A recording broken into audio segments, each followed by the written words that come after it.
a while, as you noticed. Anyway, so yeah, um, I've been quite busy with other things actually. Been having interviews with Dstv. Believe it's channel three, 345. The link, the whole what is this? The whole interview stuff, the channel where you can watch my interview from.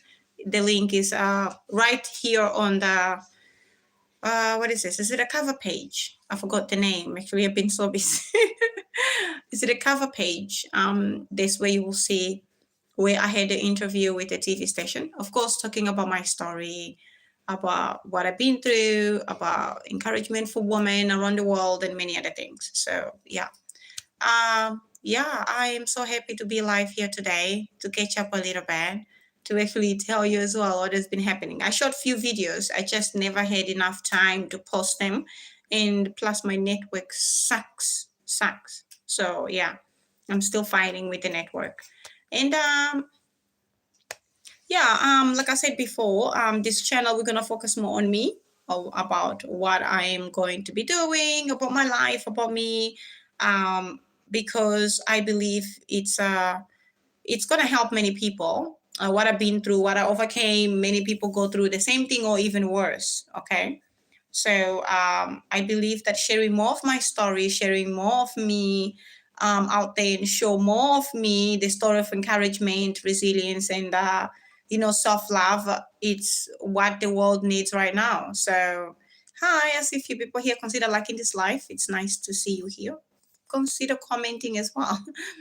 Yeah, so I'd like to share me more of me. I know the world is going apart, is actually being torn apart by different leaders, but we need to encourage each other because there's so many people are battling different stuff in their lives, and instead of us focusing on those leaders, politicians, or whatever, we can instead use our time to encourage one another and to motivate one another to be able to make it in this life that is so cruel and cold, you see, full of racism, full of evil stuff, full of death, full of terrible things, so yeah.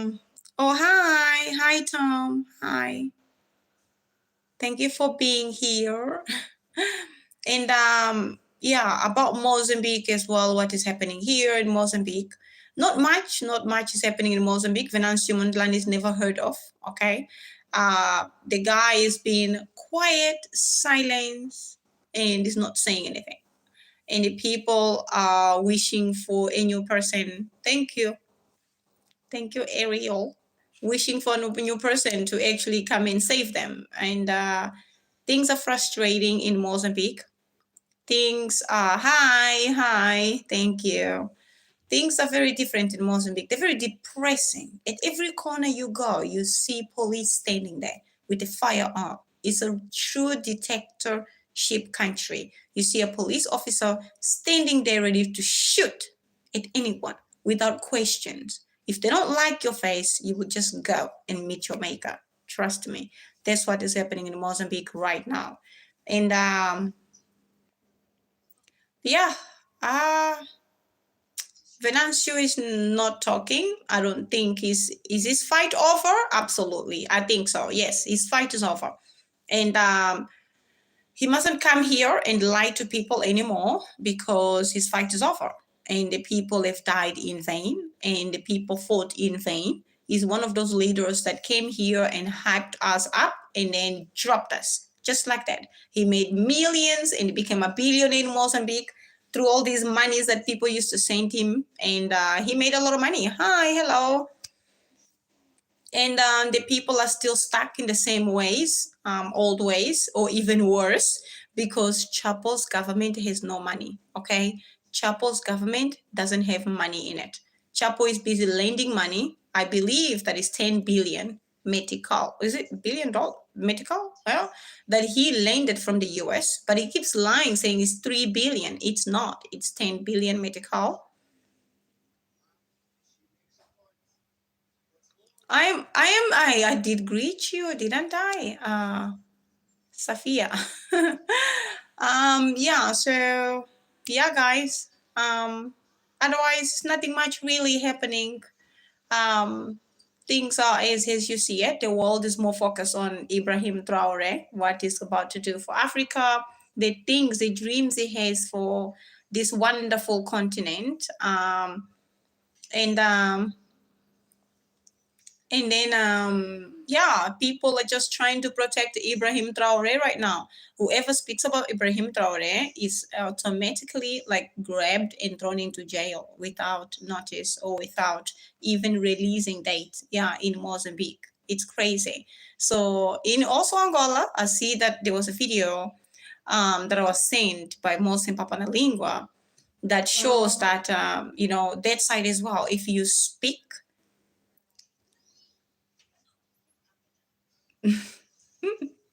if you speak about Ibrahim Traore, you quickly thrown into jail.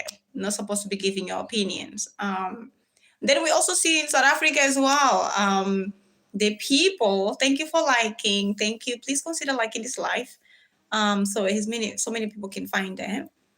And then we also see in South Africa 50 Afrikaners or 49 Afrikaners now arrived in the US in Trump's administration. They're going to be staying in the US as refugees. Afrikaners, most of them are very racist. You find in all races, you find cruel, you find good people, you find cold-hearted people, you find racism in black, in white, in Indian, in colored. Racism is in every color. Okay.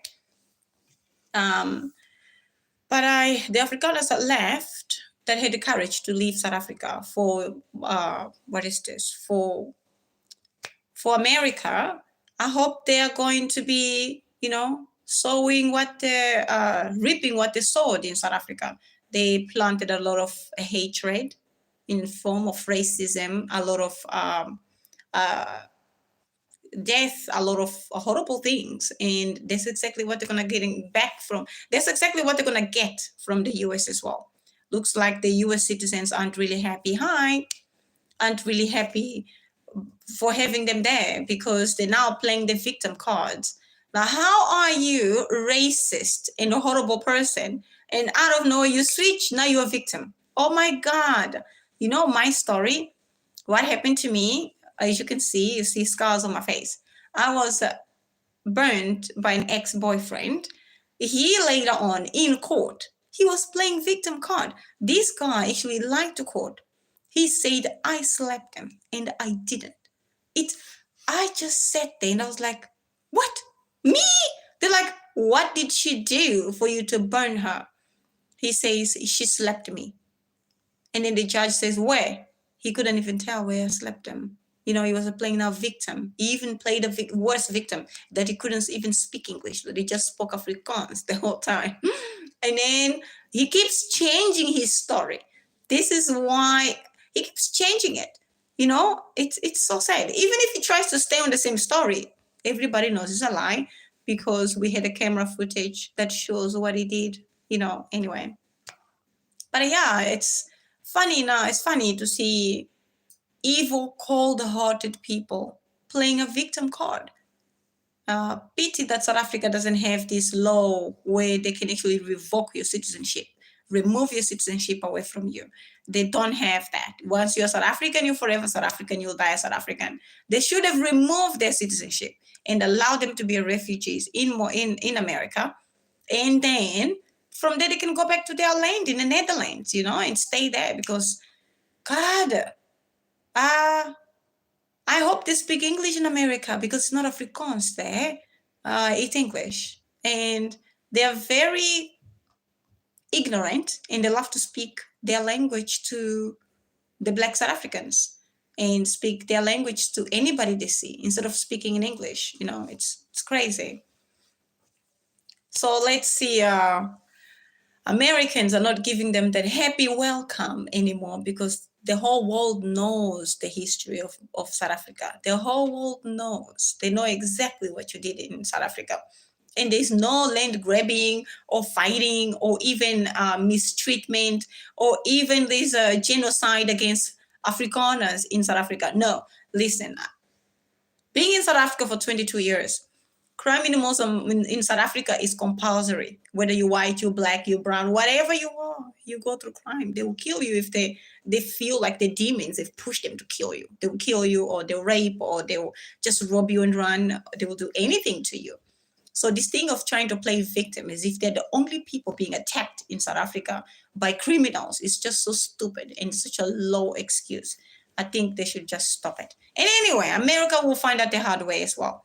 Donald Trump clearly is actually showing how racist he is by allowing these people to stay in his country and pushing away the Hispanic, black people, and other people that actually could have this refugee status by kicking out American children, kids born in America, and people lived in America their whole life. That is the sad part. It clearly shows he's a racist, just like this his clown alien friend Elon Musk. But you'll find out the hard way. It all starts somewhere, and then it ends with you as well. Karma. They are going to be experiencing exactly what they did to the black people in South Africa, in America. That'll be very nice. Yeah. Yeah, so Americans are not having it. They don't have the welcome from America. I see one of the churches that was supporting this movement pulled back because this is against God's will, okay? If you are a racist in any way, you have to remember that God didn't just create you. What about the rest of us? We were created by who? If God just likes you, how do you know that God just like you? Even in animal kingdom, there is different colors. In everything, flowers, there's different colors. Doesn't make you realize, and you sit there in your room or you go and pray to God. Who are you praying to? Because it's not listening to you. What's your racist? In every plant, there's a black tree, there's a lighter tree, there's a brown tree, there's all in people too. There's different colors. And in flowers, there's different colors. In animals, there's different colors. So black, it was meant to be here. The white was meant to be here. Every color was meant to be here. So this discriminating and fighting and name calling of different people is just so sad. And so at the end of the day, the very same people stopped in a hospital. You can stop in hospital, right? And then maybe you don't have enough blood. Guess who's going to donate your blood? You don't even know who donated that blood. Could be a black person, Indian, could be a colored person, could be a biracial, could be a white person. You don't know. So stop discriminating. And I hope they face exactly what they did in South Africa. Yeah, guys. So nothing much is happening. I've been vlogging in Mozambique. I will show you what Mozambique looks like. It's bad. The roads are ugly. Mozambique is becoming like India, okay? Dust everywhere, pollution. The roads are terrible, full of dust. You can leave your house and walk to the tax station. They don't even have like a proper building, like a tax rank, like in South Africa. They don't have that, okay? You have to leave your house. You have to walk all the way with so much dust, and then you get into the taxi. By the time you come back, you will definitely need a shower because you're going to be itchy everywhere, It's terrible. Life in Mozambique is just so expensive. Life in South Africa is very reasonable. It's not as expensive as Mozambique. Life in Mozambique is expensive. 100 rand, you buy almost nothing in Mozambique. But with 100 rand in South Africa, you buy so many things. You buy so many things for the day. In Mozambique, you buy 3 items. You may buy tomato that costs 60 meticop. And then you may buy like flour or mealie meal or rice. That is going to cost you about 70. By the time you buy airtime, it's even worse. Your money, it's gone. If you buy milk, also, your money is gone. With 100 rand, you get 3 or 4 items. But meanwhile, in South Africa, with 100 rand, you get at least 5, 6 things. Life in Mozambique is expensive, guys. Life is in Mozambique is not the same as many or 20 years ago. Things have gone up. Things are ridiculous. The crime in Mozambique, they are killing dogs. People now are fighting among themselves. How? Is by jumping in other people's property, and they know that you have a dog inside your property. They throw poison. They let the dog eat that poisonous meat. They take their time to go and buy red poison. They poison the meat. They throw it into your property and the neighbor's property, because otherwise the neighbor's dog is going to be barking and alerting you to wake up. So they want you to be asleep until the time they get in the house, and then they're going to wake you up with the punches. So sad, eh? That's the life in Mozambique, y'all. That's what's happening in Mozambique. But otherwise, yeah, Chapo's government is not doing anything at all. It's not helping the citizens, helping the people. Yeah, life is just terrible. Many people are fleeing Mozambique. Fear of death, fear of starvation. Many people are leaving. Things are not okay. Yeah, things are very different. And guess what? Venancio Mondlane is not doing anything about it. The guy lied to the whole country. He lied to the people. He got them killed. He got them ladies to be single mothers because their husbands got killed. They were fighting for Venancio Mondlane. Yeah, it's sad. But this channel, I'm going to be talking a lot about me. I'm going to be showing you the life in Mozambique. I'm going to be taking you to the island, as I promised, one of these days. I don't know when, but every day I'm going to be dropping a video. I am back. My network seems okay today. Amen. So, yeah. I was on a news channel, on a TV channel. I think it's called, I forgot the name. Sorry.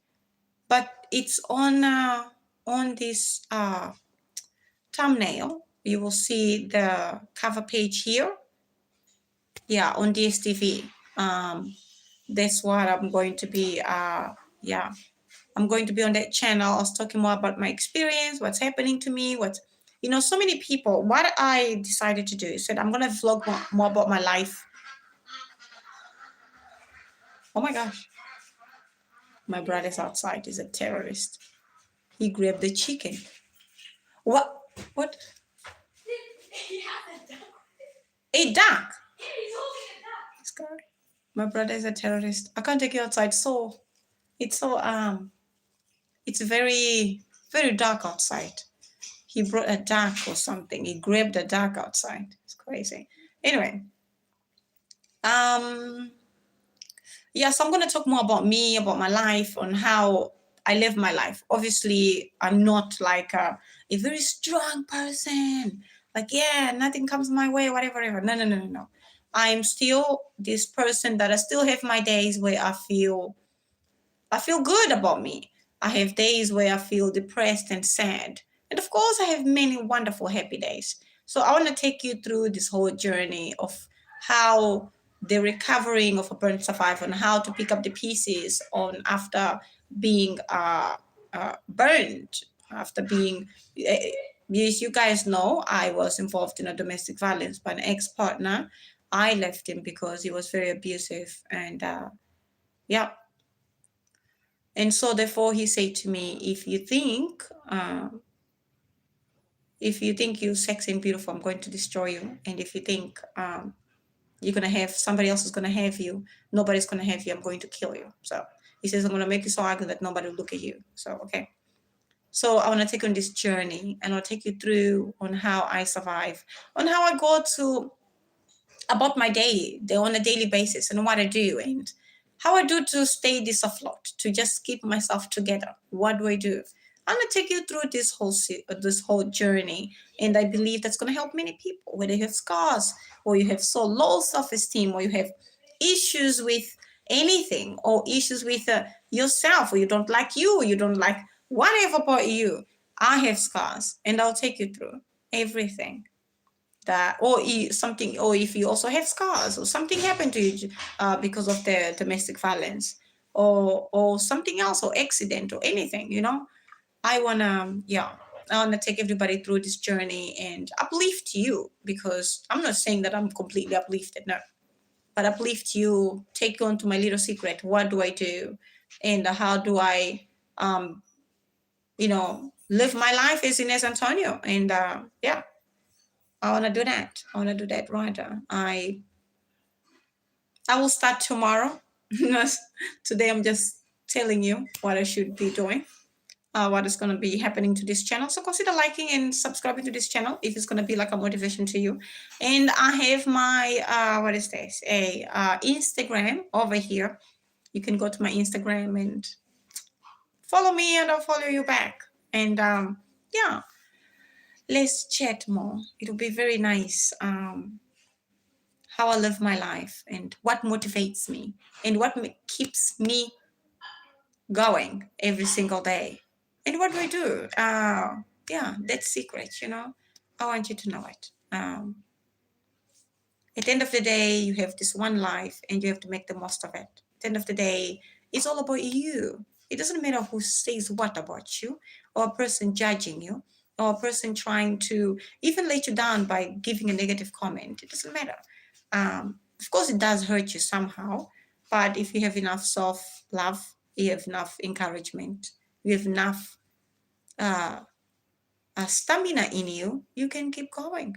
And doesn't matter what everybody does, anyone says, or anybody, whatever anybody actually has any negative impact in you, it will not succeed, because you have yourself as a whole. Like you have you have enough self-love and enough, you don't doubt yourself. You know, that's what I mean. So I want to take you through all of that, and the fitness as well. As you all know, I'm skinny. I used to be a model many years ago. Did modeling for like a year, and then I left. But I want to take you through all of that. What do I eat in a day for me to stay this skinny? Because some people believe that I exercise sometime, not every day. But I'm naturally skinny. It's my body. My mom was skinny. It's the genes, I believe. And my dad, actually, my mom was a bit chubbish. Not so much. My dad was skinny. And yeah, it's me, you know. Yeah, guys, I am going to leave you here and I will see you tomorrow. I will be here. I'll make videos, and consider liking and following. Please don't skip the ads, and I'll see you on the next one. Bye, guys.